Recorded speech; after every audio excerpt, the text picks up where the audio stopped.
We are just one day away from Notre Dame's huge home matchup against USC. And to break it down, we have our blue and gold analyst, Tim Hyde, to talk about this matchup. Folks, before we dive into it, please hit that thumbs up, subscribe to our YouTube channel for much more content. Join us live after the game right here on our YouTube page as we break it down in a live show soon as the clock hits triple zeros. So let's dive into the three keys. Tim, number one, that Notre Dame offensive line versus a USC defensive line, which you actually kind of talked up on our Wednesday night show, that USC defensive line, Tim. Yes, I mean they're coming into this game, and because we always hear that USC's defense is bad, they're horrible, they don't stop anyone. Yet their front is legit. They lead the country in tackles for losses. They're tied with Texas A&M with tackles for losses for the entire season, and they're top 5 in the sacks. So they get after it. Now, have they played an offensive line, which we consider is a good one? Obviously, the showing against Louisville had its roller coaster moment. So the old coaching saying it's better than it looks. And when you watch the film, it was better than it looks. The bad plays, Joel, obviously, when he gave up his sack, Fisher, everyone up front had multiple moments that were bad. Yet as a group, they did some awesome things throughout the night that just didn't showcase itself. So the Notre Dame O-line is the key in this game. It's going to be bad weather, as we know, and they need to just play some physical, hard-nosed football, go back to how they played last time at home against Ohio State when they held them to no sacks. I don't think they even had a tackle for loss, maybe only one. So Notre Dame O-line, get back on against USC in this game. Yeah, definitely. And your key number two, Tim, it's, you picked out Caleb Williams versus Notre Dame secondary, but it's really Caleb Williams versus the entire Notre Dame defense. Yes. You'll dive into the secondary, but that entire unit's got to be working as one to be able to slow that passing attack down.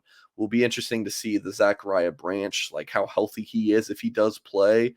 He's a dynamic weapon, the true freshman from Vegas for USC. But Tim, key number two, talk about this one for us. Yeah, real quick on Branch, he did warm up last week. Before Arizona. So he was out there doing warm-ups and everything. They just didn't play him. So is he back this week? The fact that he's warming up last week, we may see him, and he's obviously outstanding, as you know that. You've seen him live as a high school player, and he's an outstanding athlete. But when I say the secondary, it's because I fully expect Notre Dame to be in the Aztec, which is 6 DBs. I think we're going to see 6 DBs the majority of the time on Saturday night. And Notre Dame, believe it or not, is top 5 in passing efficiency, top 5 in fewest passing yards. I think they're number 3, fewest passing yards allowed, for the whole season, which is awesome. I mean, obviously they haven't played crazy passing attacks like Caleb Williams and running around, but they played 3 straight ranked teams, and those numbers have stayed extremely low. So I think we're going to see a lot of 6 DBs. Arizona played 7.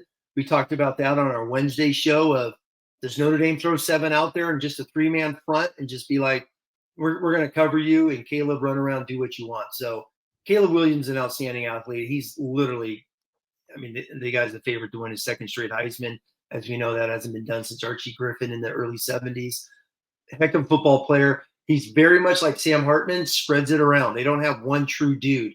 They got a dozen guys with multiple catches this year, so he will spread it around. But this is going to be the game right here. How do you stop Caleb Williams? You stop him just a couple times, bam, your chance of winning is going to skyrocket.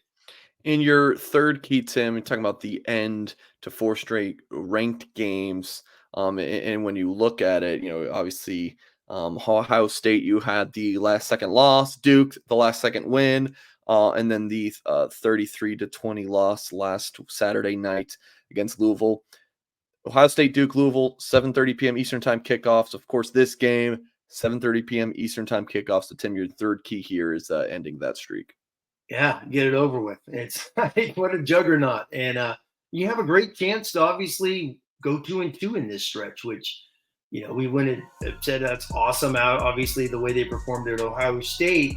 But in looking at it, obviously the great comeback win against Duke last week may have been the hangover from those 2 games, Ohio State and Duke, the way they just played flat, really, in that football game. So, and then a little bit of, obviously historical context. This is the first time since Mike Goolsby was a freshman who was on our show with us on Wednesday night. 4 straight games against ranked teams. Last week it was since 2003, where they played 3 in a row. So this doesn't happen often. And get it over with, move on, beat SC, and Mike have a legitimate shot at finishing a season in a New Year's Six bowl, which no one on our live show thought was going to happen after Louisville. So a lot of positives are still ahead if they handle business here Saturday night. I'm going to throw a fourth key in there. It's not on the screen, Tim, but it's kind of the weather factor, like win the turnover game. Like, some of the Notre Dame players on offense that have struggled with turnovers in the past, I mean, take care of the football in these rainy elements. That's going to be something key. Like, play that smash mouth football. If it's cold and it's wet, take care of the ball. Be more physical against USC, and Notre Dame does that. I think they'll have a good shot to win. Tim, let's go into score prediction time and take a look at our friends at OddsShark. You excited to see their predicted score, Tim? Hey, I never jump on it until we're together. So yes, I love it because it is always interesting to see how they come up with things. Well, what do you think about 49? Again, we're rounding 49 to 35. No chance in hell for me that happens if it's raining. But and then yeah.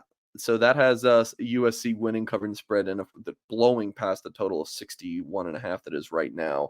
So yeah, Notre Dame is a 2.5 point favorite. The over under 61.5. So with that out of the way, Tim, what's your score prediction for this one? Yeah, I was going to say that's a shocking score. Predict 49 because Notre Dame's up high in so many defensive categories still this year. Even last week, they played their tails off outside of the few runs, and even at the end with 3 sudden changes after turnovers, they held them to only 9 points at the end of that game. So Notre Dame's defense did not just wilt away at the end of that. So that score is very surprising.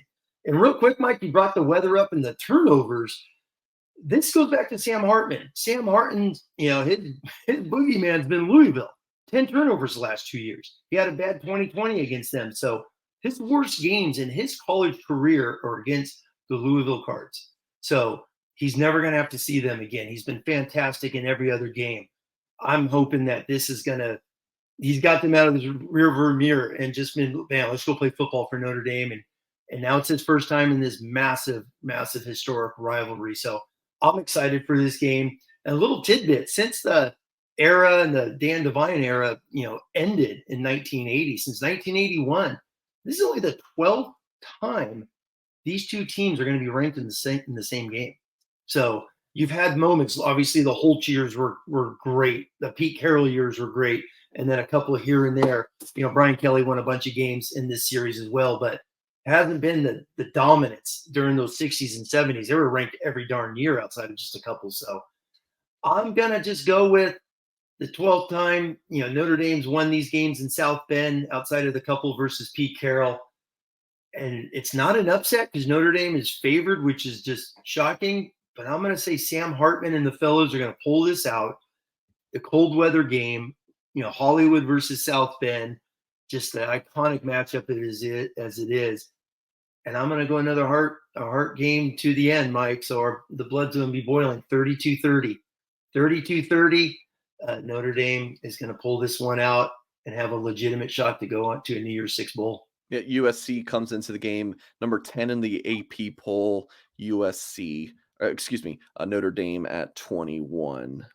So Tim, I also do not have Notre Dame covering the spread of 2.5.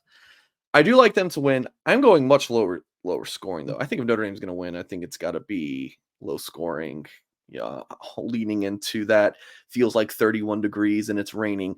How about Notre Dame 20, USC 19? Slimmest of margins, low scoring again. I'm leaning into the wet and cold, and Notre Dame playing really well defensively. Maybe the Notre Dame offense continues to not look fantastic, but that's one more point than the other team scored, and that's all you need, Tim. Yes. So we'll put it there, folks. Please hit the thumbs up on this video. Subscribe to our channel for more content. Head to blueandgold.com for much more preview coverage of this matchup. Catch us live on our YouTube page right after the game ends. Tim and I will break it down. And as always, folks, we will catch you next time.